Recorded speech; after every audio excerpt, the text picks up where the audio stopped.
Hello and welcome to manredFC back again. Now we're flying through this league table. We're now on to the 19th club, which is West Ham. I'm going to start this clock. 5 minutes, 3, 2, 1. Off we go. Now, David Moyes, probably the worst manager we've had at Manchester United in recent times, but he's actually done not too bad at West Ham. Now, West Ham are one of those teams where you were yo-yoing with the relegation last season, but it was that match against Chelsea, in my opinion, where I thought, do you know what, they might just do this. When you got that last-minute winner from Yarmolenko, obviously that helped us in our push for third, but it also kind of changed that approach from yourselves, I think, and that belief certainly changed, in my opinion. The rise of Declan Rice, I think you started to see a captain really emerging from what was a dire kind of situation, really. Having said that, looking at your squad and your team, yes, it's been put together in a very odd way, very patchy, players that may not complement each other. But when you look at the qualities of these players, you shouldn't be flirting with relegation, in my opinion. And if David Moyes can get a few signings that can gel this team together, I think he'll do better next season, which I'll talk about in a minute. Now, looking at your stats, of the 38 matches you had, you only won 10. That is atrocious. That is really poor. It's not very good. It's about a 27-28 game, 20% winning record, which is horrific, really.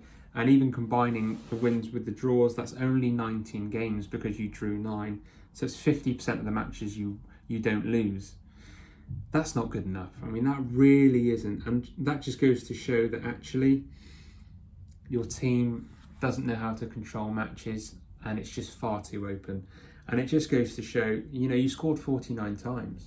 You're scoring more than, 1.2 goals a game. That's not bad. It's not terrible. It's pretty good. But the goals against are just what kill you. 62 goals. That's a lot, isn't it? I mean, over 1.6 goals are going in a game against you. And you have to say, your team isn't too bad when you name some of the players. This Diop has been touted as a huge kind of signing for someone. Declan Rice obviously has been coveted by a lot of people, but I think it's maybe due to the inconsistencies that we'll see now as to why that's the case. And when I look at the stats generally, it's only Declan Rice that has played every match for you this season. That says everything to me. If you haven't got a consistent 11, whether that's because David Moyes doesn't know his best 11 or whether they're not fit enough, whether they've got the right attitudes, then how are you building anything with substance from there? However, there's a good level of youth in the team. And as it stands, and I'm taking it on the proviso that no one leaves your club, with Declan Rice, obviously he's a young 20-year-old. Issa Diop's only 22. I think Ryan Fredericks is a good player. Haller came as a very, coveted striker. You've then got Fornals, who I think is very good. Felipe Anderson, who at Lazio was brilliant. If he can recapture any of that form, you're laughing. And then obviously Lanzini, who's a wonderful player.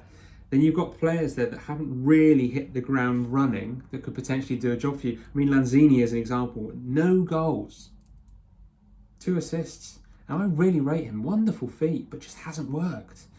Haller, 7 goals and 1 assist in 32 matches. Not good enough. Felipe Anderson, 1 goal and 4 assists in 25 is nowhere near good enough. And then you've obviously got your consistent Mr. Stalwart Mark Noble in the midfield with 4 goals and 3 assists, who's contributing as many as everyone else, which isn't good enough, really. Obviously, you've got Antonio, who can play everywhere, left back, in goal, back at the burger van if you wanted him to, with 10 goals and 3 assists in 24 matches, which is phenomenal. And it was his end to the season, I think, that kept you kind of in the Premier League. So it's really important he stays, but I think he will. So this season, I have you, and I think you're going to be happy with this. I've got you finishing 12th. I think you're going to finish 12th. So 4 positions above where you were. Now, the reason I think that is I'm thinking that some of these players that didn't play a lot of matches will suddenly find, I'm hoping, more opportunity to actually start these matches. Jarrod Bowen's a new player that will play more than he has done. He's only played 13 times. Mikel Antonio can only play more than 24 unless he gets a bad injury, in my opinion. So you've got a few players there that I think will start to see more of the pitch and more time. And I think that continuity and extra time for David Moyes could actually be a positive thing for you. If you lose Declan Rice, or any of these players, then I can't see you finishing 12th. Issa Diop and Declan Rice are huge for you. If you keep them, I think you will finish 12th. If you lose them, I think it could be a relegation battle once again. 5 minutes is finished. Thank you for watching. Let me know your comments below.